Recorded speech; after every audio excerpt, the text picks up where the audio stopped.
പാലക്കാട് സുൽത്താൻപേട്ട രൂപത saint Sebastian cathedral ദേവാലയത്തിൽ തിരുനാളിന് കൊടിയേറി. സെന്റ് സെബാസ്റ്റ്യൻ ദേവാലയത്തിലെ 175ാമത് തിരുനാളാഘോഷത്തിനാണ് കൊടിയേറിയത്.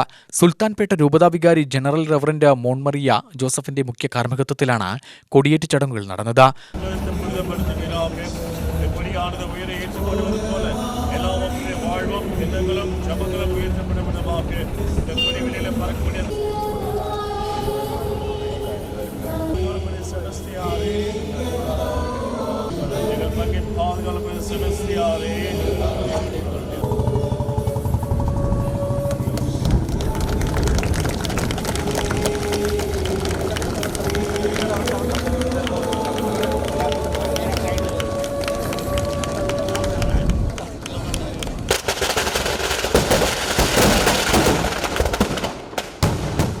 നിരവധി വിശ്വാസികൾ കൊടിയേറ്റ് ചടങ്ങിന്റെ ഭാഗമായി.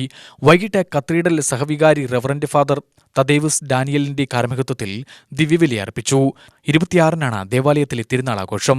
ഡോക്ടർ അന്തോണിസ്വാമി പീറ്റർ അബീറിന്റെ മുഖ്യ കാർമ്മികത്വത്തിൽ പൊന്തിഫിക്കൽ ദിവ്യബലിയോടെയാണ് ആഘോഷം നടക്കുക. 27-ന് കാലത്ത് ആരാധന, നന്ദിബലി എന്നിവയോടെ ആഘോഷം കൊടിയിറങ്ങും.